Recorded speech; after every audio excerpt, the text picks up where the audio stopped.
இங்க பேசுற கோவிந்தசாமிக்கு ஒரு லிமிட் இருக்கு. ஒரு அரசியல் கட்சி மனித உரிமை கழகத்தினுடைய நிர்வாகி டாக்டர் சுரேஷ் கண்ணாவுக்கு சொல்ல உங்களுக்கு லிமிட் கிடையாது. நீங்க எவ்வளவு தூரமும் உங்கள் சிறகை அசைக்கலாம். நான் ஒரு அரசியல் கட்சி, எனக்கு சில கட்டுப்பாடுகள் இருக்கிறது. எனக்கு ஓட்டு ரொம்ப முக்கியம். ஆனா உங்களுக்கு ஒண்ணும் இல்ல. நீங்கள் சிறகை நீங்கள் உயர உயர பறக்க விடுங்கள். சபிக்கப்பட்ட சமூகம் இது. இரட்டை குவளை இன்னும் இருக்கிறது கிராமத்தில்.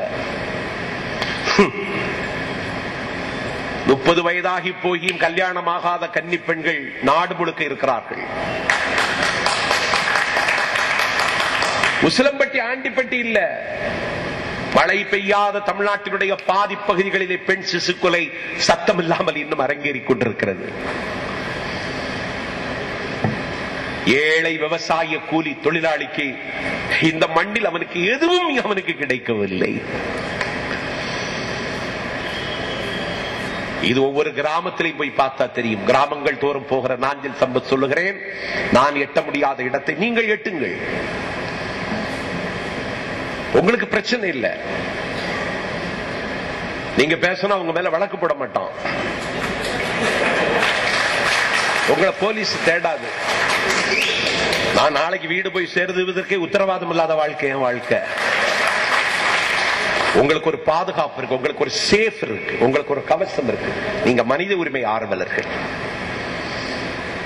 உங்களுக்கு இந்த மானுடத்தின் மீது, இந்த மனித சமூகத்தின் மீது உங்களுக்கு ஒரு மாளாத காதல் உதயமாகட்டும்.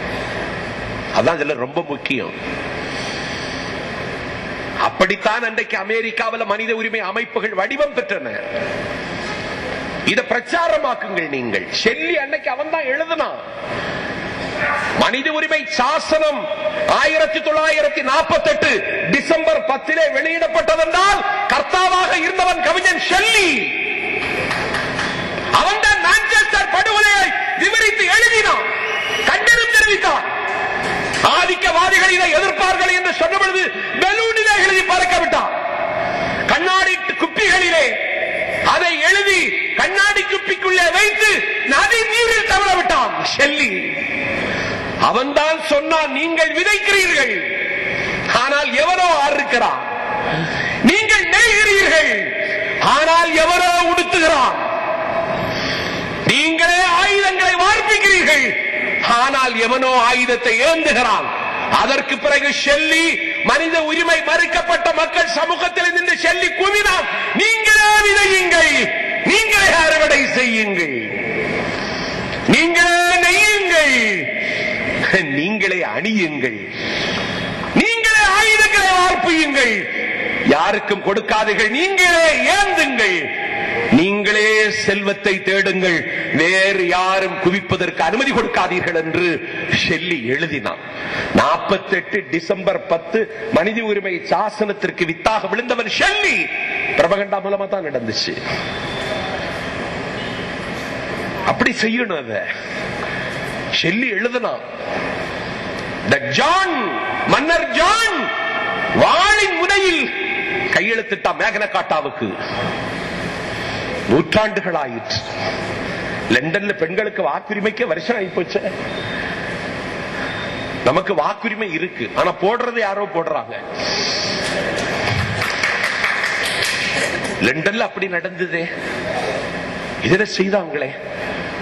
அதனால சபிக்கப்பட்ட மக்கள், காலங்களால் காயங்களால் நிராகரிக்கப்பட்ட மக்கள், சிலுவையை சுமந்து கொண்டிருக்கிற மக்கள், எங்கே எனக்கு ஆறுதல் கிடைக்கும் என்று ஏங்குகிற மக்கள், எனக்கு இளைப்பாறுதல் யார் தருவார்கள் என்று சூம்பி போயிருக்கிற மக்கள், அவர்களுக்கு ஒரு விடுதலையை பெற்றுத் தருவதற்கு மனித உரிமை கழகம் விரிவான திட்டங்களை நீங்கள் தயார் செய்யுங்கள். விரிவான திட்டம் வேண்டும். அதற்கு உங்கள் அமைப்பில் முதல்ல நீங்கள் உங்கள் அமைப்பிலே நீங்கள் வகுப்பிடுங்கள். மானுட பற்று மனிதாபிமானம் உங்கள் நெஞ்சத்தில் கொடி கட்டி பறக்கணும். உங்கள் நெஞ்சத்தில் மனிதாபிமான கொடி பறக்கணும். ராபர்ட் ஃப்ராஸ்ட் சொன்னான், the wood is lovely dark and deep, but I have promises to keep and miles to go before I sleep, and miles to go before I sleep. Robert frost சொன்னான். அடர்ந்த காடுகள், அழகான உலகம், பச்சை மலைகள், குதித்தோடுகிற புள்ளி மான்கள், தாவி வந்து விழுகின்ற அருவிகள். ஆஹா, இந்த உலகத்தின் அழகை அனுபவிப்பதற்கு நான் புறப்பட்டு விட்டால், இந்த உலகத்தை ரசிப்பதற்கு நான் புறப்பட்டு விட்டால், கடை தேர முடியாத கடையனாக இருக்கின்றவனை கடை தேற்றுவதற்காக நான் கொடுத்த வாக்குறுதிகளை நிறைவேற்றுவது எப்போது? அதற்காகவே நான் தூங்காமல் உழைக்கிறேன், தூங்காமல் பணியாற்றுகிறேன் என்று சொன்னான் ராபர்ட் ஃப்ராஸ்ட். அது உங்களுக்கு வரணும். அன்றைக்கு இந்த ஆண்டன் செகாவ் ஒரு புகழ்பெற்ற எழுத்தாளன், அவன் ஒரு கதை எழுதினான். மனித உரிமை கழகத்திலே உறுப்பினர்களாக அங்கம் பெறக்கூடியவர்களுக்கு நீங்கள் இதையெல்லாம் சொல்லிக் கொடுக்க வேண்டும். நெஞ்சில பாதிக்கணும். அது அந்த பாதிப்பு எனக்கு இருக்கிறது, அதனால தான் நான் பேசுறேன். அந்த பாதிப்பு என்னை உலுக்குகிறது, அதற்காகத்தான் நான் சிறை செல்லுகிறேன். அந்த பாதிப்பு என்னை ஆட்கொண்டிருக்கிறது, அதற்காகத்தான் ஆவி துறக்க கூட தயார் என்ற சூளுரை எடுத்துக்கொண்டு நான் சுற்றி வருகிறேன். நெஞ்சத்தில் அந்த மனசு வரணும். ஆண்டன் செகாவ் எழுதின கதையில எழுதினான் ஒரு குதிரைக்கான். அவனுடைய இருந்தது ஒரு குதிரை மட்டும்தான்.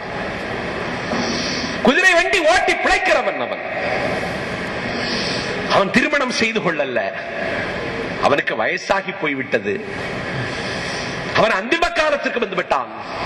அப்பொழுதுதான் அவனை கவலை குத்தி குடைகிறது. நான் அந்தி சாயும் வேளைக்கு நான் வந்து விட்டேன். என்னுடைய கண்களிலே திரை விழுகிறது, என் முகத்திலே சுருக்கங்கள் விழுந்து விட்டன.